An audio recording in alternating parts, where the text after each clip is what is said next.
सहारनपुर के जिलाधिकारी कार्यालय पर बुधवार को एक हृदय विदारक दृश्य देखने को मिला, जब एक दिव्यांग दंपत्ति व्हील चेयर पर बैठकर अपने 18 वर्षीय बेटे की हत्या के आरोपियों को सजा दिलाने की गुहार लेकर पहुंचा।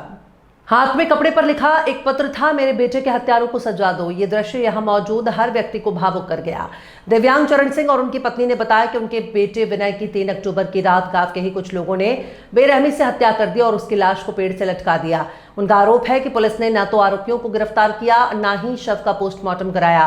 परिवार का कहना है कि गांव वालों और आरोपियों ने दबाव डालकर शव को जल्दबाजी में जला दिया ताकि सबूत मिटाए जा सके। चरण सिंह ने कहा कि वे और उनकी पत्नी दोनों दिव्यांग हैं, इसलिए न्याय के लिए संघर्ष कर पाना उनके लिए बेहद कठिन है, लेकिन अब वे हार नहीं मानेंगे। चरण सिंह ने रोते हुए बताया कि जिस वक्त वारदात हुई वे हरिद्वार में थे। जब फोन आया तो कहा गया कि तुम्हारा बेटा पेड़ पर लटका है। मैं भागकर घर आया, लेकिन वहां पुलिस और मेरा परिवार मौजूद था। उन्होंने मुझे फोन करने नहीं दिया, कहा कि अगर तू रिपोर्ट करेगा तो खुद फंस जाएगा।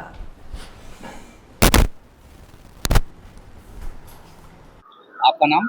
चरण सिंह है जी।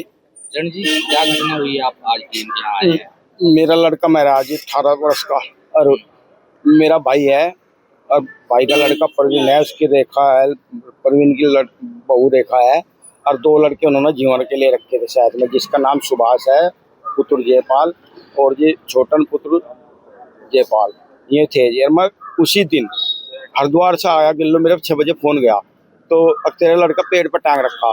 तो मैंने बहुत मने करी, भाई मैं वो करियो यो करियो, छोड़ियो, परिवार था सारा।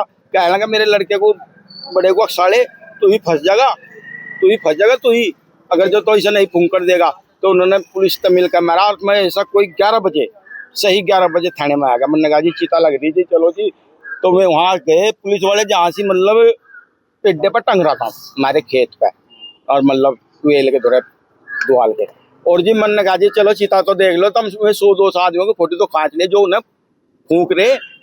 मेरे तो न रिश्तेदार है, मैं खुतुल्ली भी आया था, वहीं भी नहीं आए, उनका पहले भी सब पहले फूंक दिया, क्योंकि वो सोचते थे कि कोई सलाह दे देगा।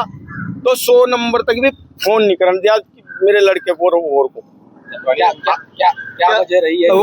वजह है जी, मेरे शुरू से ही मेरा भाई है वो सूरज, वो मेरा जो पैसा ले लेता उन देता, जमीन की रंजिश में मतलब लड़ाई चलती ही रहती। कितनी जमीन है मेरे पास?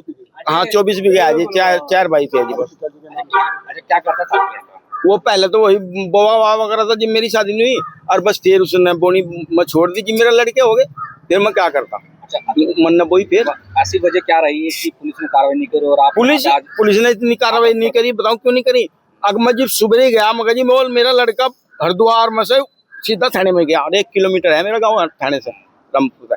तो मैं सीधा गया, कहने लगा चल। मेरे लड़ा है कि पेड्डे पर देख कर तो इनका तैर भी लिया, तो इसका मतलब नुकया मुझे चीता पर चलो, जब तक पावने पौने वही थे। क्या वजह रही है आज प्रदर्शन करना पड़ा आपको टीम कार्यालय? मैं बताऊंगा जी, मैं 3-4 दिन लाया, छुट्टी मिली।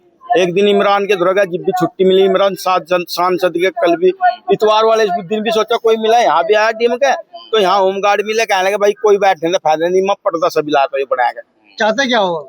चाहते जेल जाने चाहिए, भाग रहे जी। मैं तो भाग नहीं, जेल चाहिए, इंसाफ तो जी भी मिलेगा और कुकर मिलेगा जी। ये भी आपकी यह विकलांग है जी मेरी घरवाली है, आप भी दोनों। हाँ सगा भाई है वो जो प्रवीण मेरा भतीजा। उस पर क्या लिखा है आपने? इसकी तो अस्तर लिखी रही है, उसमें वो है मार दिया। क्या लिखा है इस पर, ये जो आपने ये बैनर से लगाया है? ये तो लिख दिया, मन तो फिर दरखास्त में है ना नाम। हाँ दरखास्त में है ना नाम, तो डीएम की